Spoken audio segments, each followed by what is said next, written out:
So understand, we have to stop pouring into people. We must fill ourselves first, right? And then everyone else catches the overflow. Gotcha. Because if you're already happy, you're doing everything that you're doing, right? You're going to the gym, you're reading, you're going to work, you're taking care of the family, right? You're still pouring into yourself. So when you walk outside, you should be in a good mood, and whatever happens is not going to hurt you. Yeah. Because you already filled yourself up first. That's definitely spot on. You know what I also say to add on to that? What's that? Don't wait till your cup goes empty to fill it up. Man. Yeah. I mean, we always Quick disclaimer, guys. This show is for educational and entertainment purposes only. We have expert guests, but they are not your therapist. If you're struggling with anything, please contact a licensed professional and know that we wish you well as send you our love and strength. This is going to be one of the most impactful episodes we have yet recorded. I'm your host, Stefan. We have psychologist Jonah Bell, joining Marine veteran Kelley Saunders and Kenneth Scooter Reddick, who is celebrating over 3 years of sobriety after a 30-year addiction. Through his Brothers Brunch Foundation, Scooter now serves as the springboard people can step onto to emerge from the abyss of addiction, mental struggles, and despair. June is National Men's Health Month. Now, this is a subject that often gets overlooked by the very people it's designed to help. Trust me when I tell you, believe me when I say, more of us are struggling than you know. Now, we're back at the barbershop. This time we're being hosted by U Got Next on Fairburn Road in Douglasville, Georgia. Janet, the owner, does a lot of work in the community, so stop by and see her. You're going to hear scissors, clippers, blow dryers, and general barbershop background noise. But I promise that will not take away from this amazing, insightful, and extremely helpful conversation. Scooter's principles, Jonah's key insights, Kelley's experience are absolutely all priceless. So sit back. We appreciate you pressing play on this episode. And as always, welcome to Manhood Matters. Let's get to it. In the living room, truth finds its voice. 4 souls gathered, making a choice. Speak of life's great, no sugar to cope. From a black man's lens, each word a keynote. Mental storms, physical strife, hustle and heart, the pulse of life, race love. And the entrepreneurs climb real tall echoes of fire time. Experts and friends, a powerful blend, tackling issues that never end. From our perspective, raw and true. A podcast for all, but our point of view. We're here in the U Got Next Barbershop over in Douglasville. So grateful that they have us here today, and we're going to discuss mental health on the Manhood Matters podcast. I'm here with Scooter. What's up? What's up? What's going on, brother? What up, though? And Kelley's here as well. Hey, what's good, my people? Appreciate you guys so much for being on the podcast. I think today is going to be an extremely important conversation. We've talked about mental health, and we've just kind of touched on it, but we've never delved into it as much as we're going to today. We've never had a professional on, we've never had someone who actually works with mental health pretty much as their niche, and this is exactly what Scooter does. So before I even dive into it and really just start dissecting this conversation, I want to ask Scooter to introduce himself, man. Just give us a little bit of background about who you are, what you do, man. What led you on this journey and this purpose that you're on right now? All right. Yeah, I am Kenneth Scooter Reddick II. I am the founder and CEO of Brothers Brunch Foundation. It's not a time to eat but be fed, mental health and self-care awareness. What led me on this journey is my lived experiences. I've suffered from mental health challenges as well as addiction for many, many years in my life. And so now that I am actually living in purpose and on purpose, I'm out here, an advocate, activist in the streets, assisting those that may need some support through my lived experiences. So it's a pleasure to be here today at U Got Next Barbershop in Douglasville, Georgia, being able to share my journey, but also have the other fellas share their experiences as well as we talk about mental health is not a diagnosis. You know, I'm going to jump right into it, man. What does that mean? What it means is that if we think about it a lot of times, and I could almost ask you all, when somebody says mental health, what's the first thing that comes to mind? Something wrong with you.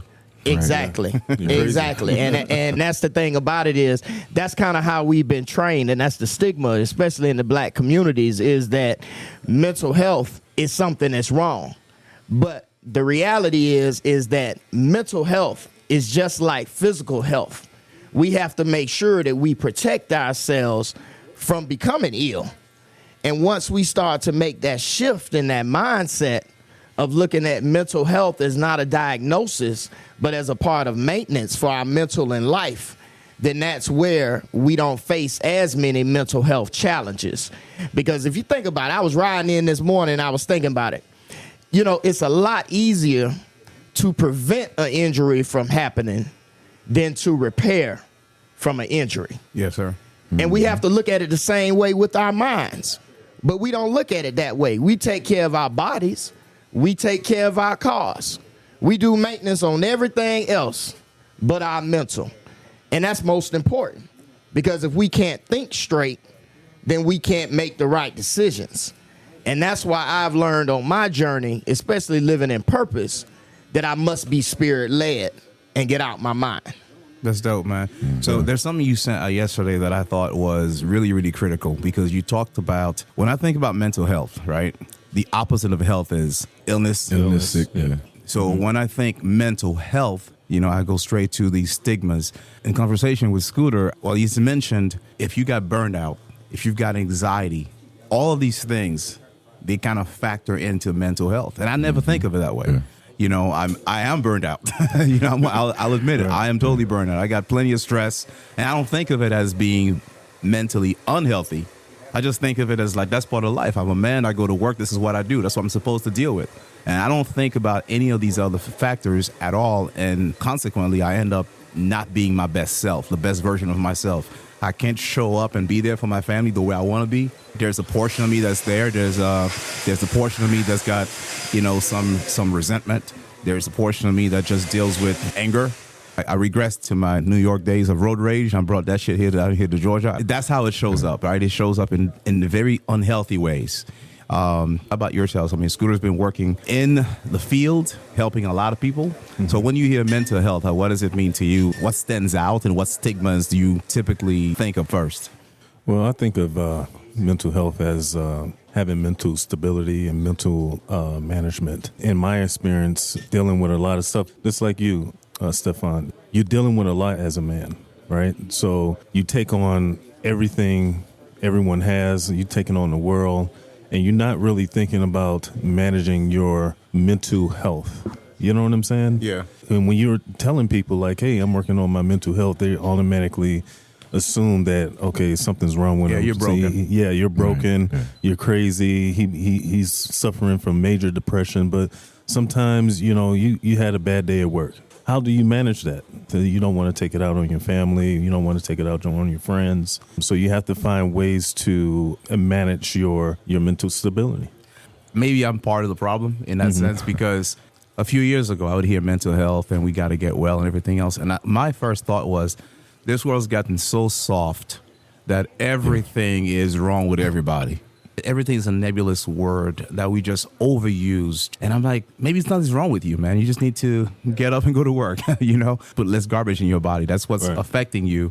It's not that you have a mental health issue. But in talking to Scooter again, you know, mental health itself is the big gamut of it all. And then there are different segments into mental health. You want to touch on that a little bit, Scooter, as far as... What I want to do is I want to let Brother Bell, because he's actually a clinician in the field, mental health field. So he'll recognize that I'm the problem for sure. Yeah. Let me default to him on this one. No, hey, thanks, Scooter. Let me introduce myself. So my name is Jonah Bell. I am a recent graduate of Northwestern University with my master's in clinical mental health counseling. Actually studying right now to become LPC. So here within the next couple of months, I'll be fully licensed, and then I'll actually have my own practice. That's what's up, bro. Congrats, bro. Man, thank you, man. Fam. It was a long, hard road, man. Trust me, mental health. Yeah, right. Imagine this, right? Working on your mental health while learning about mental health, while teaching people mental health, right? Yeah. It's so many layers, and I enjoyed it, because the one thing that we really need to start looking at when it comes to mental health, the real key word is accountability.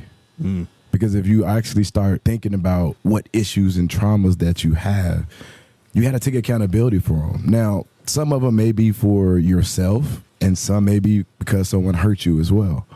And so we have to start taking accountability, because sometimes the weight that we're carrying, it's not even ours.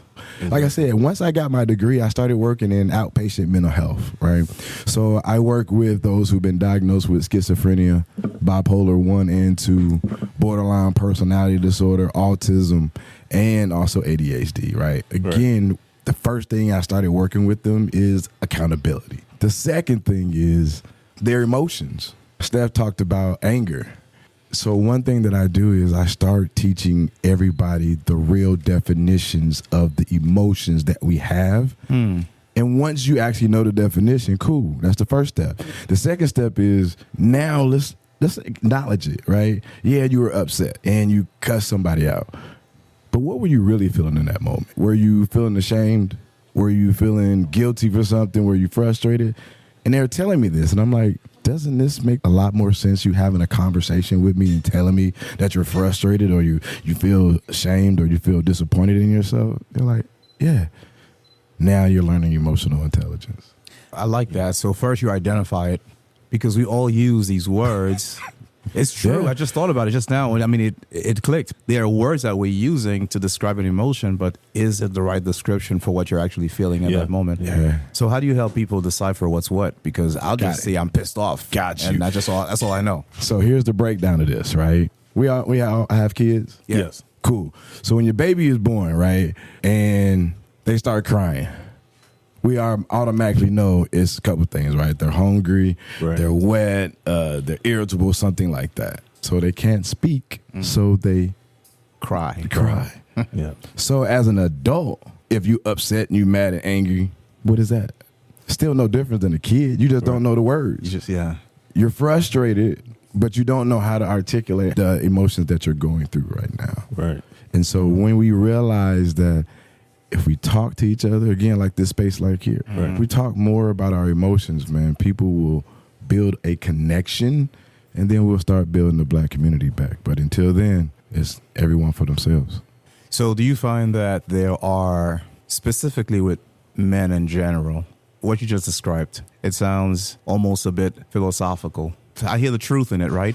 But what about the person, who would make the argument like, no, I'm not angry or ashamed or dealing with anything in my past. I'm mad at you right now because you did this exact thing. Sometimes is it just what it is, or is there always something behind the emotion based on how the person reacts? There's always something behind it. So I can't give all my trade secrets, but there's a You got a bill for that. Yeah, I do. It's called the anger iceberg, right? This is just a foundation, and when you see anger, again, it's just the tip of the iceberg. Gotcha. We know that the iceberg is up here, but underneath the water, there's a lot more down there, right? So again, we have the shame, the guilt. We have to address these things. And I'm like, okay, you can be mad at me, cool. And then I show them the words. There's 21 words. Brother, please let me know what it is. What did I do? And if you can tell me exactly what I did, cool. Now we can have dialogue. But if you don't know the words to articulate, how can you say it? Good point. If I could add on to that part, one of the things, just like Brother Bell was just saying, is that a lot of times when people are triggered, are put into a certain situation, as I like to say, a setback, I've heard from a psychotherapist that says that is healing inside that hasn't taken place.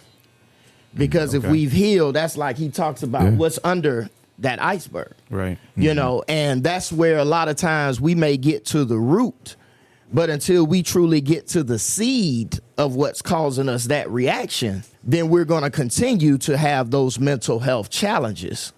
But that's where, even if we back up, taking care of your mental health, and another phrase that I like to say is mental health fitness.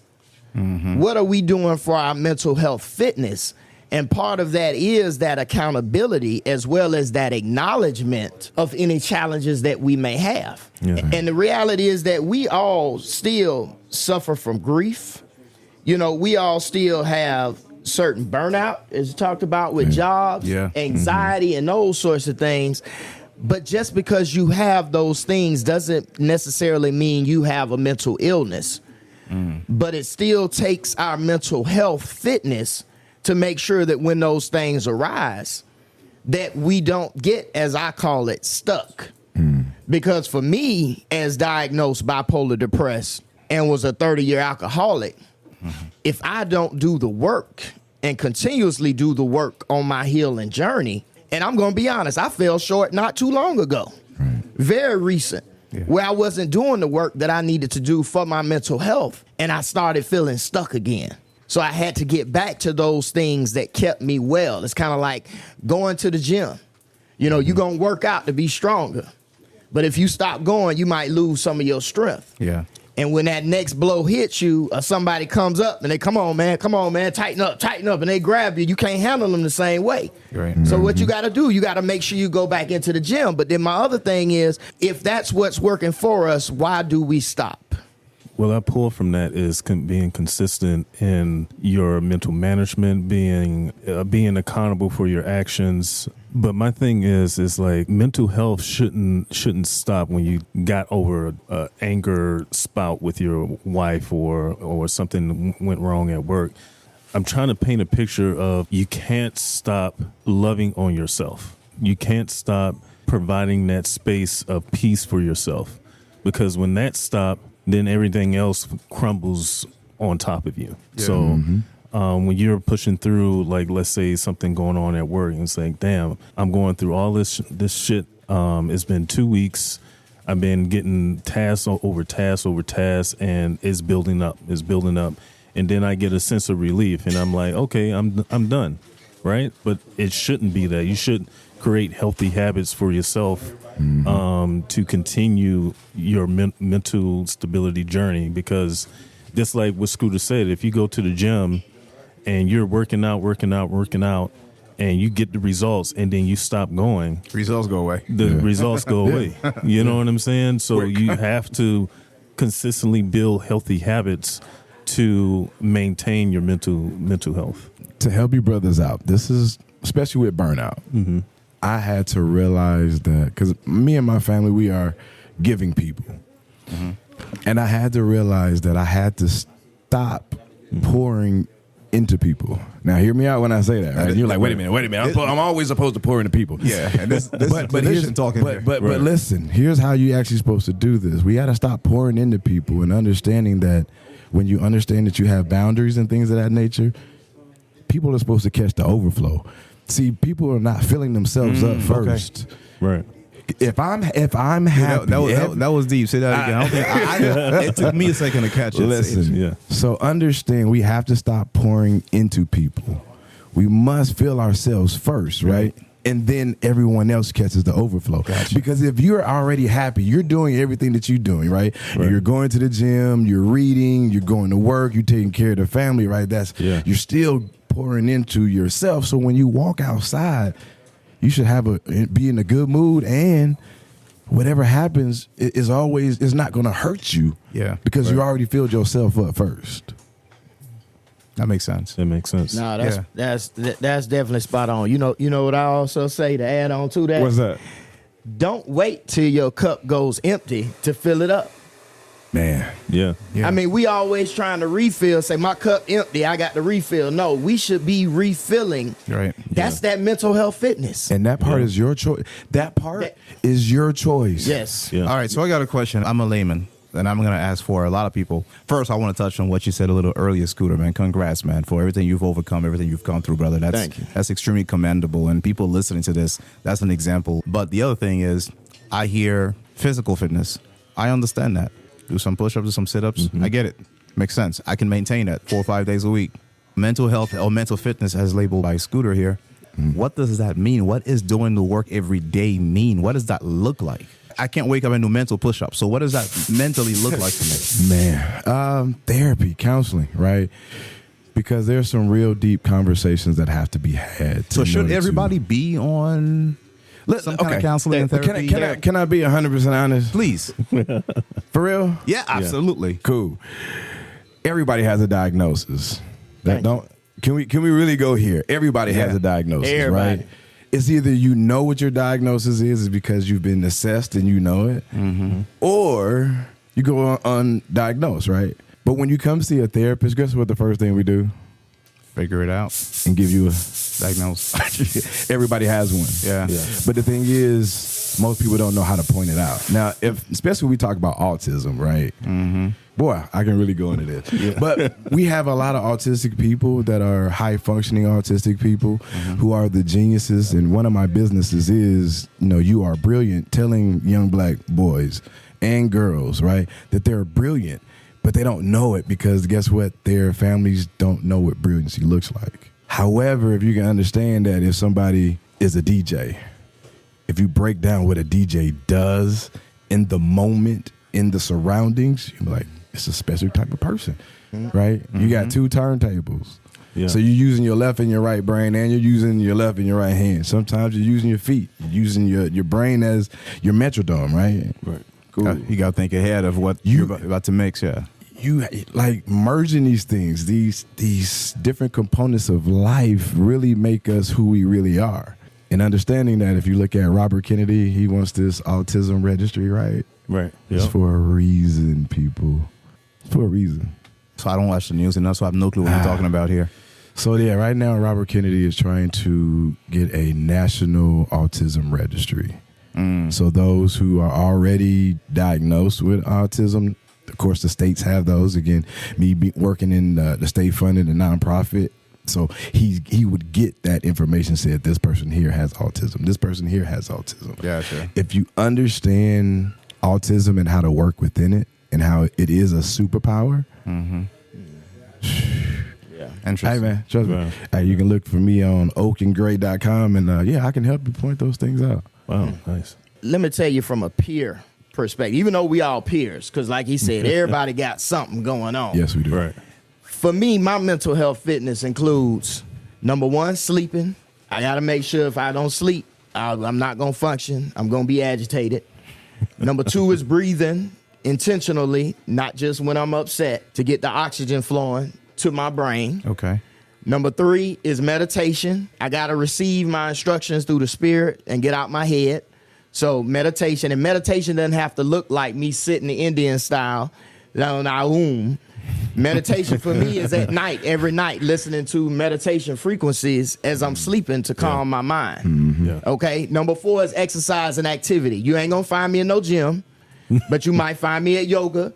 You might see me getting a massage. You might see me going to the esthetician, taking a hike, whatever it may be, but just having some intentional exercises and activities in my life. I call them woosah moments. And number five, like he said, therapy.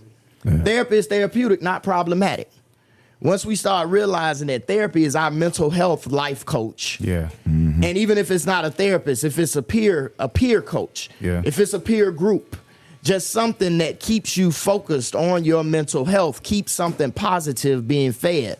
That's mental health fitness. But the reality is my mental health fitness may look different than yours. True. Because that's what we have to realize is that everybody's okay is different. Yeah. We can't put each other in the box. We can't put a black man in the box of what is going to make him successful with his mental health, because each one of us is unique. And each one of us is made individually through the spirit. The way I got sober ain't the way that somebody else gonna get sober, and I can't give the answers, but I can share my experiences and give them hope. That's it. And as long as I keep showing up, even in settings like this, when I'm sharing my story, this strengthens me. But that's a part of that mental health fitness. That was really powerful. And that's what I was asking for, a practical answer. Because not everyone has either the funds, therapy is not free, right? Or the time. I can't take the time. I can't sit around for an hour and a half. Some people feel guilty about it. It's almost like I'm just going to sit for an hour and a half and not do work when my family needs X, Y, and Z. But you just dropped some crazy gems here, and people can go back and rewind and listen to this, because you talked about 4 things before you even got to therapy that they can be doing that are very practical that anybody could do on their own right now.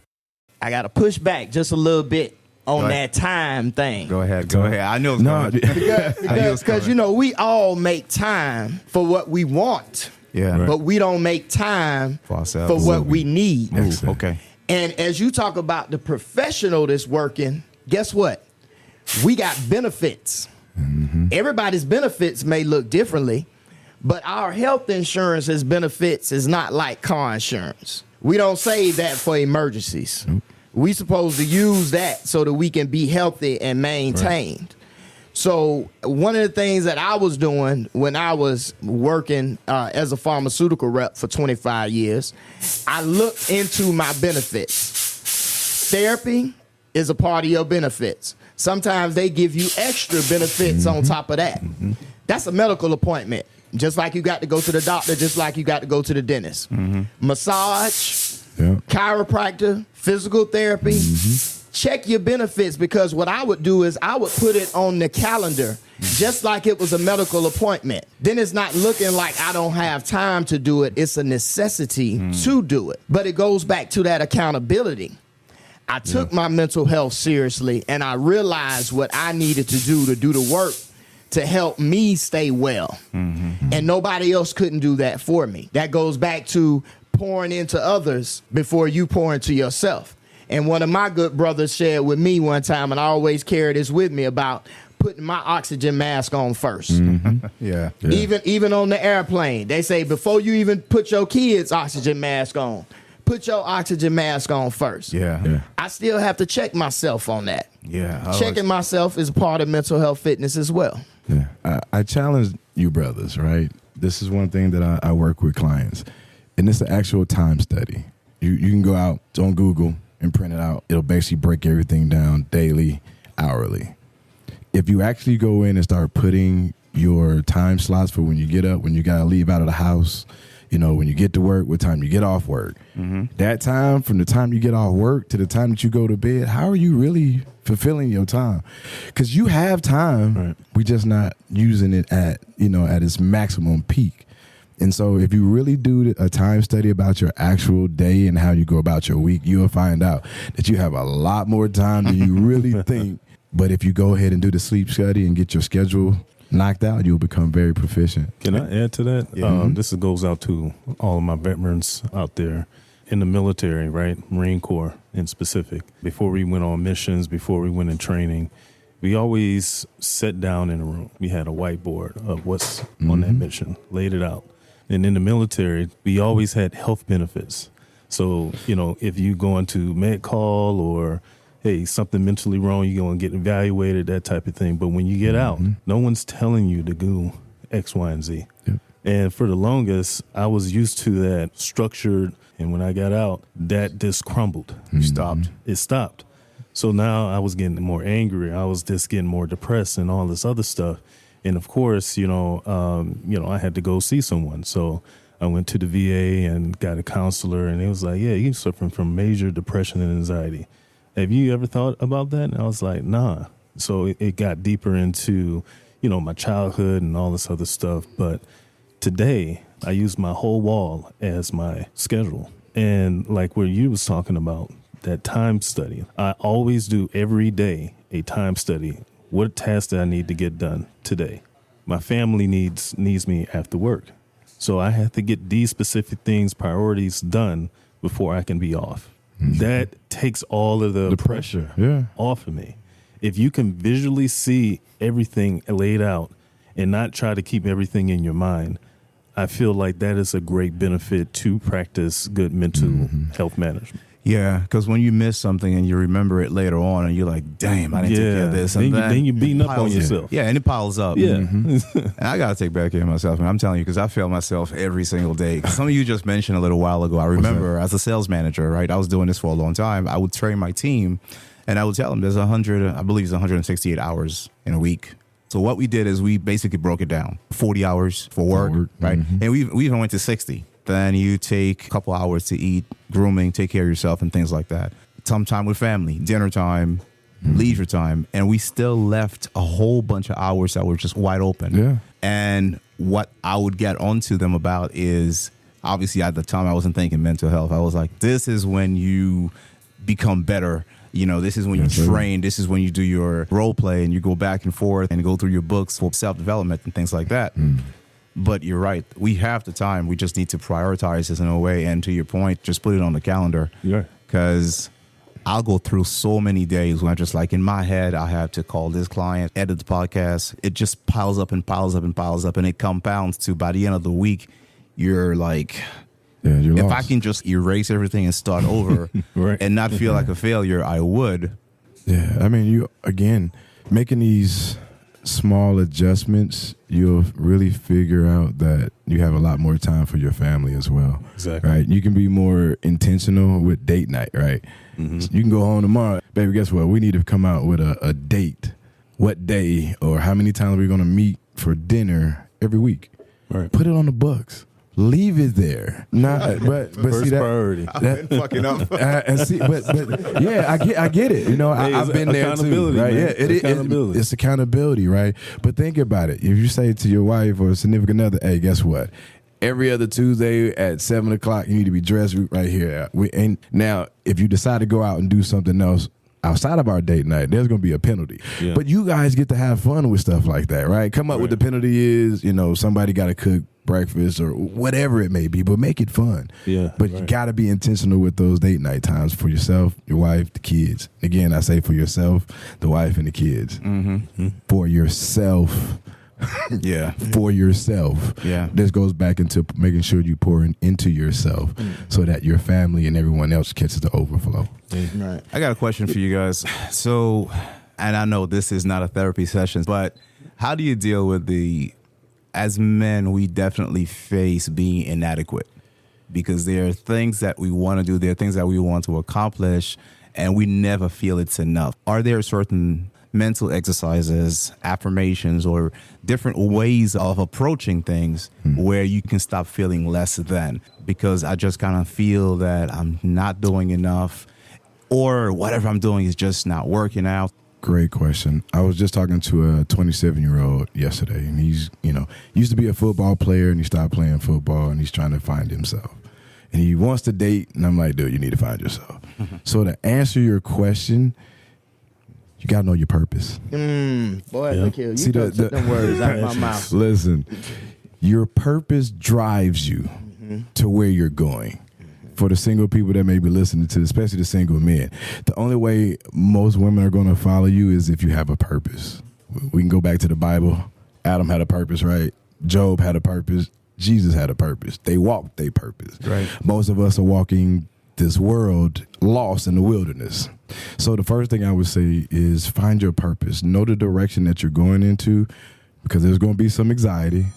There may be some depression, but if you understand, you got to take accountability for your purpose and your drive, and that's all on you. Yeah. Damn, okay.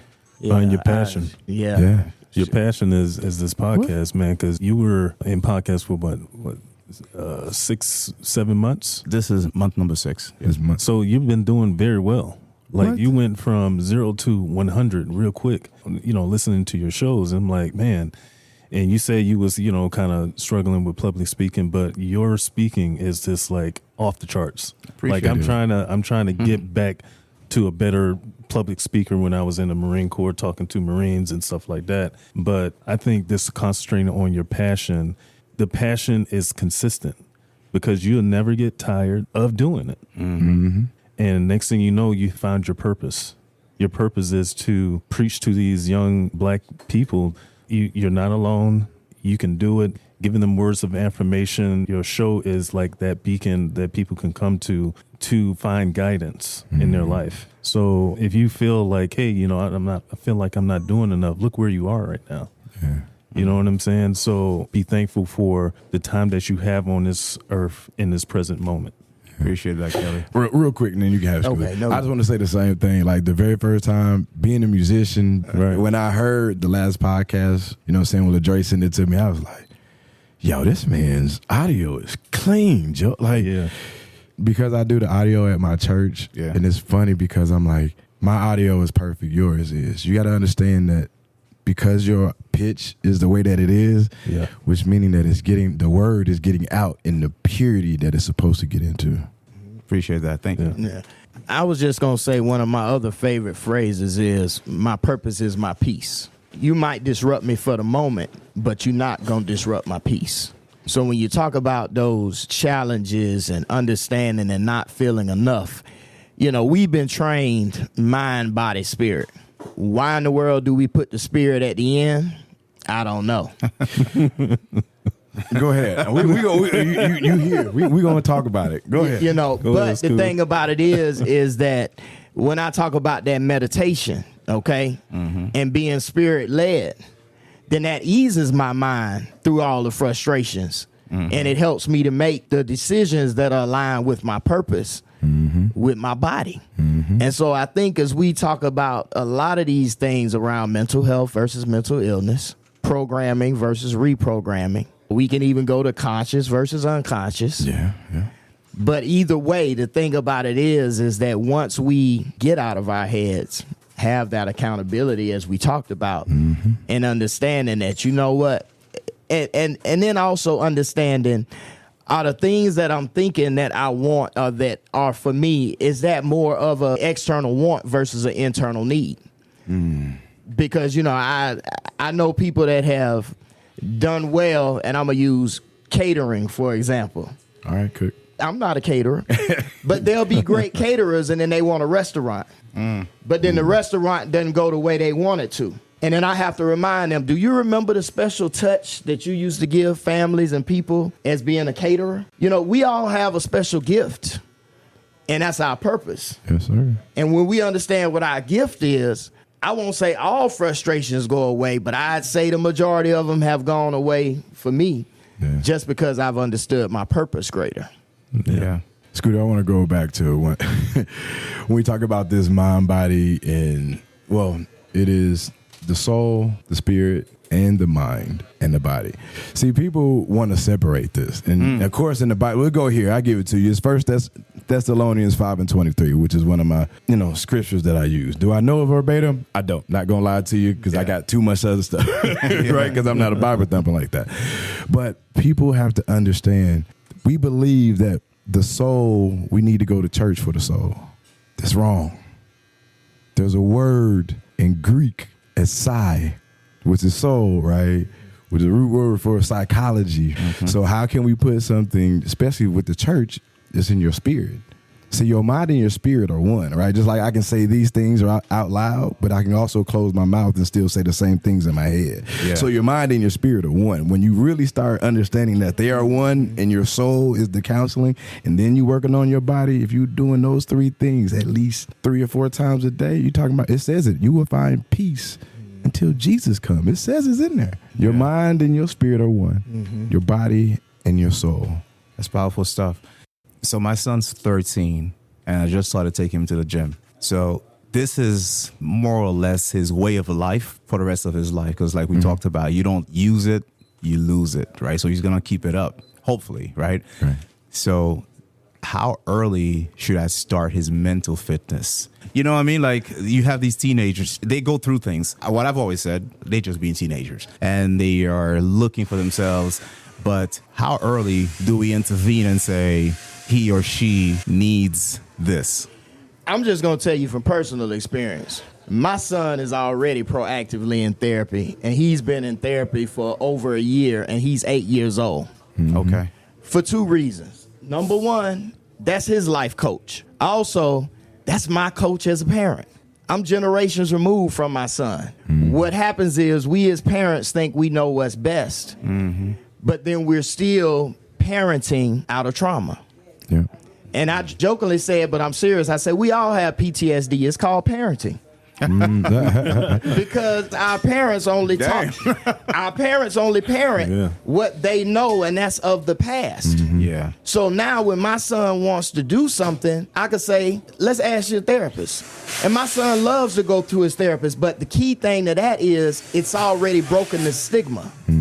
Okay, so if he does have any challenges that arise, he already has a life coach in place, a therapist to help him with those problems, versus me trying to figure out, okay, how's he going to feel, or even me feeling as though I don't want them to know everything that's been going on. So what I say is, every child, when they start school, especially because we as parents have the least amount of time with our kids, to have the best opportunity for them to be the best that they can be and not what we want them to be, give your child a therapist.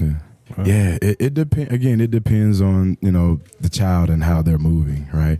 One thing that parents don't realize, right, and I learned this when I was in school, from 0 to 5, your kids can't talk, but they see everything. But it could be traumatic to them, but they can't tell you because they can't talk. Can't talk. The things that we do around our kids are traumatic. And you wonder when they start talking why they getting up. They've watched you for years, do whatever you did in front of them. Right. And it's a scary situation. So these kids most of them are lost, right? That's why they have hoodies. So again, 8 years old. Oh man, what? And he put on that hoodie? You want wait, okay. So let's go here, right? Explain that. It's funny. I started sitting down thinking about it. I love hoodies. I get it, but it's a way for you to hide. Yeah, Really? For the kids, they're hiding. That's so interesting. They're hiding. Okay, here's like this. Because my son, we were living in Florida, dude. It's always hot, and he would wear hoodies. Because he's hiding. He's wearing hoodies, and I will always say him and all of his friends. They're hiding. They're walking around. It's 100 degrees in Florida, and they got hoodies on. Yeah. So here's how you gotta look at it, right? If I'm this highly intelligent kid and I live in the hood and I've never seen anyone get out of the hood, all I know is I don't know how to act. Right. My friends that I grew up with they probably think that I'm better than them, or you're too smart for your own good type thing, right? Or you're gonna be an outcast. So most of the kids now wear hoodies. So they wearing hoodies to hide. My nephew just told me this. He's like, man, I wear the hoodie because I don't know who I am. Wow.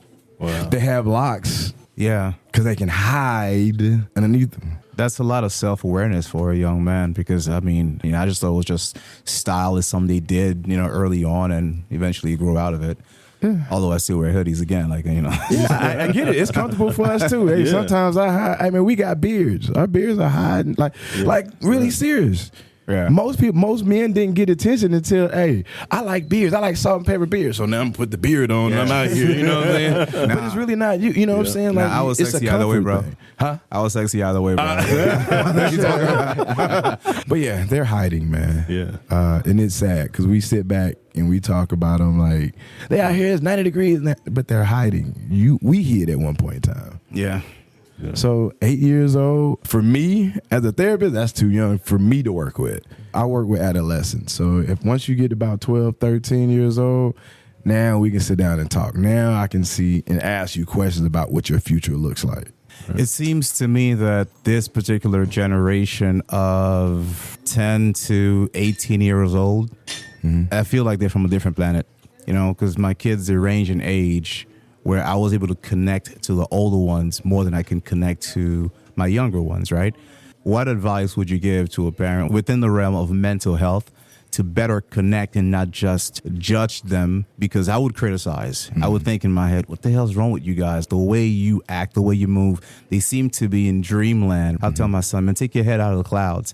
And I've said some things where now that we're having this conversation, I'm rethinking, I'm going, damn, I missed a lot of cues and a lot of opportunities to address something that, because he's really quiet, he's an introvert by nature, and it's hard to reach in and grab that stuff. So parents like myself, and I guess a lot of parents out there, because if you're raising a 13-year-old in 2025, how do you reach those kids in that world? Very easy. Man, very easy.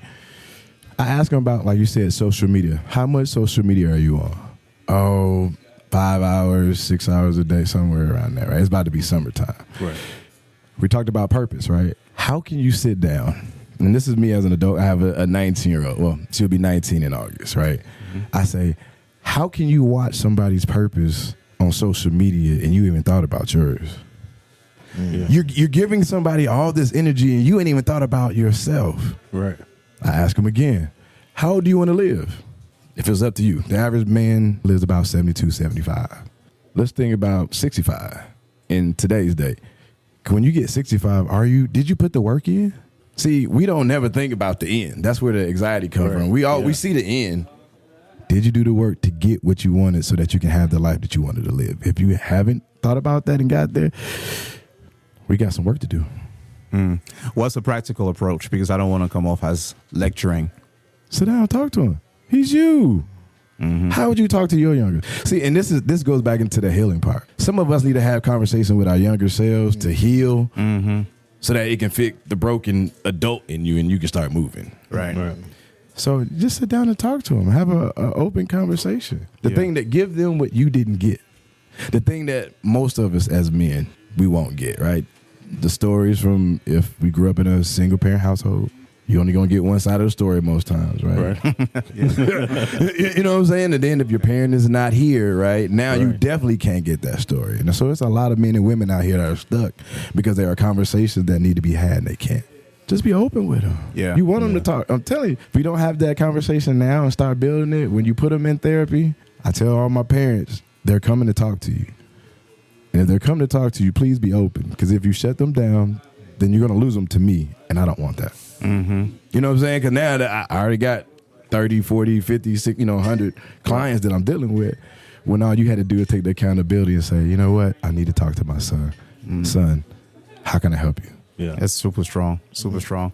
Do you get involved, Scooter, when your son is going to therapy? I'm pretty sure in the first session or two you were there, but do you just get out of the space now? Do you just get out of the way and let him talk to his therapist, or do you stay through the session? Oh, no. He's always had the freedom to express himself with his therapist. So you're not there? I'm not there. Gotcha. No. I mean, I don't want to be there. I want him to have that trust factor. Same way when I'm talking with people, if I'm dealing with a young man, I have to let them know, hey, you can feel open to share with me, and I'm not going to go back and tell your parent. Mm-hmm. But one of the things that Brother Bell mentioned, though, was that parents have to understand the process as well. Mm-hmm. And that's where that accountability comes in, because what can happen is the therapist can talk to the child.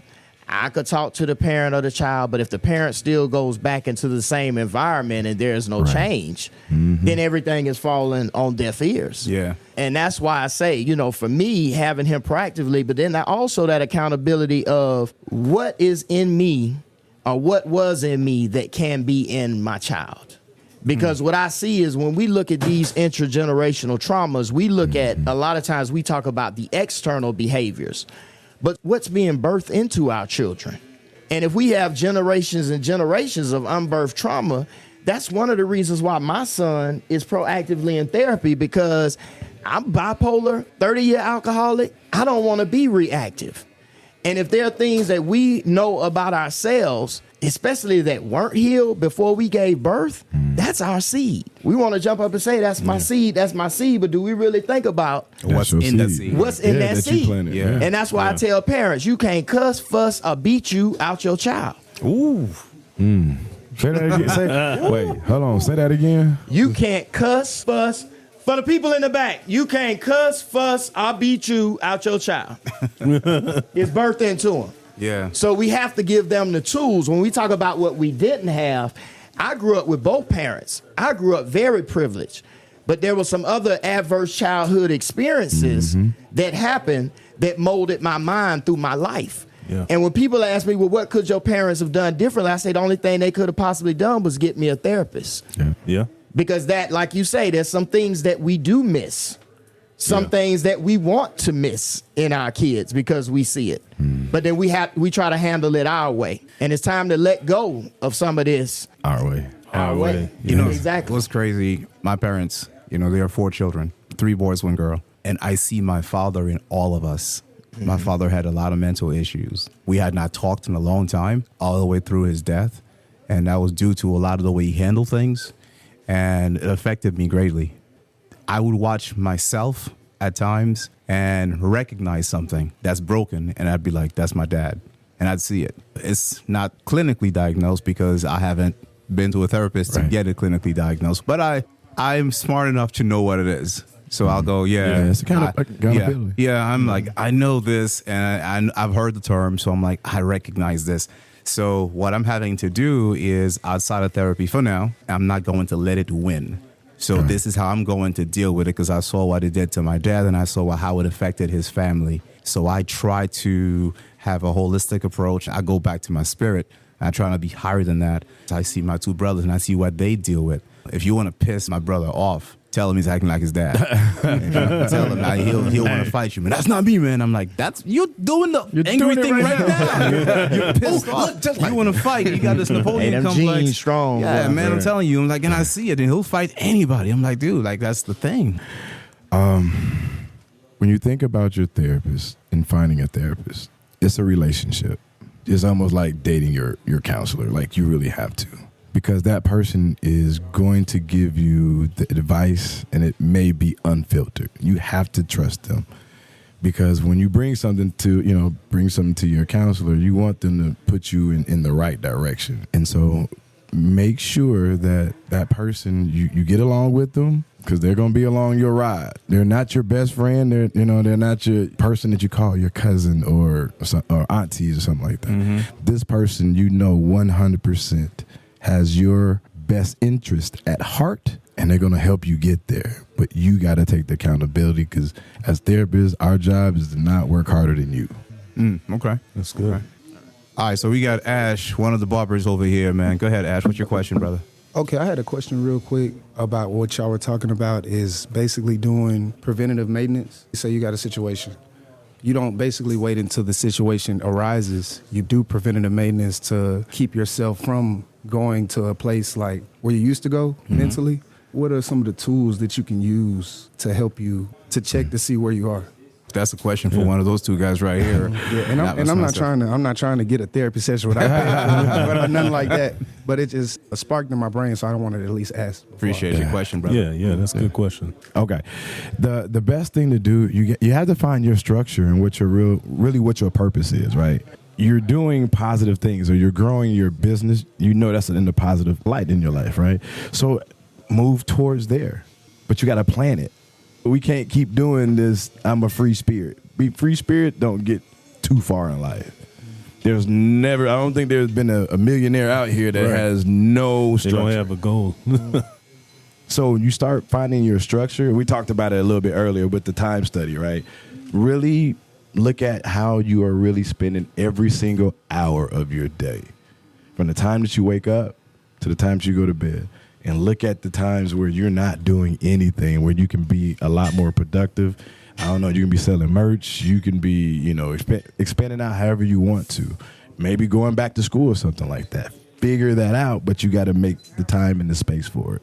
You want to add to that, Scooter? I was just going to say, Ash, we're going to make sure you get in contact with Brothers Brunch Foundation, brother, because that's what we do. We help you get kick-started on the new mental health and self-care journey. So we're going to look out for you. Okay, my brother. Man. I say last words for me is have patience with yourself and trust your process. I created an image for myself. I wrote down what Kelley is going to look like in 5 years or 10 years, and I wrote that down.